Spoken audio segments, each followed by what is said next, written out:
And now finally, that bonus section on how the fight, flight, freeze, performance anxiety affects us as artists. There's an artistic effect on singers, how it affects our artistry. So if we are too engaged and too focused on what's wrong and what's not working and what we're worried about, then we lose our ability to stay present and be flexible and responsive to the moment. You may, in accompaniment or recognizing the impact on the audience that you're having, you may want to hold a note a little bit longer. You may want to cut it off. You may want to change your delivery. You may feel an additional emotion come up that you want to express more deeply. Well, if you're focused on what could go wrong, or if you're not present in the moment and not responsive to what's happening, you may miss an opportunity to add some artistry and nuance to transcend your delivery of your message and really miss an impact to be given to your audience. So what do you do about this? Well, good news, there are lots of things that you can do. The first one is breathe. Your breath is the conduit, it is the vessel, it is the pipeline between your brain and your body. So when you breathe, you can shift from the fight, flight, freeze response or the stress response to the relaxation response. It doesn't take very long to do this. Let me give you an example. You can breathe in for a count of 4, hold it for a count of 7, and then breathe out for a count of 8. I'll hold my hands up so that you can count along with me while I'm breathing. Here we go. Inhale and hold and exhale. 2, 3, 4, 5, 6, 7, 8. Inhale and hold and exhale.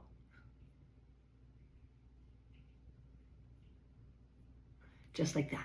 There are lots of ways to breathe. That is an easy one to access, and it works for us singers. We're used to taking a breath, holding it, and exhaling slowly over time as we sing through a phrase. A second thing that we can do to resolve or to be with our performance anxiety is to shift focus from what's going on the inside and what we're worried about to focus on the external impact of our performance. How is what we are choosing to do impacting the people in the audience? Who can we see who is having a grand time, an experience of what we want to present as our impact, our emotion, and our emotional message. So shift the focus from what's wrong in my performance, what's going on with me, and take that out into noticing the impact of your choices. Third is mindfulness or mindful awareness. I was mentioning this kind of before, where the mindfulness is noticing what is happening in the present moment, and the added component is not judging it. You're simply becoming aware of what is happening. So with mindfulness, which is a practice, something that you could do on a daily basis, every day of your life, and build the capacity for noticing, build the capacity to come back to the present moment, and also build the capacity to not judge yourself. So mindful awareness is this ongoing practice that can be done a variety of ways. You can even include the breathing that we did a moment ago. That is a mindfulness practice of noticing the breath, of choosing how you're going to breathe, and noticing what is the impact on your body. For example, you could very simply say to yourself, and now I'm breathing in, and now I'm breathing out. And when you're doing that, go ahead and do that. While I'm breathing, now I'm breathing in, and now I'm breathing out. And when you do that, what you'll notice is that your attention is on the present moment rather than the past or the future. And that capacity to bring your attention back to the present moment gives you power. It gives you a platform or a place from which to stand and make choices about what's important to me. What am I going to do next? And then finally, practice being in a public performance. In the mental health world, we could call that exposure, where you design a small practice to get in front of people and sing a short phrase, and then the next time you do it, sing a little longer, and the next time you do it, sing a little longer. You can even do this on video. You can record yourself and send that to someone. Now, if that brings up butterflies for you, notice that. Don't judge it. Simply notice, oh wow, that makes me really nervous. Notice the thoughts that are happening for you. You've just done some mindful awareness.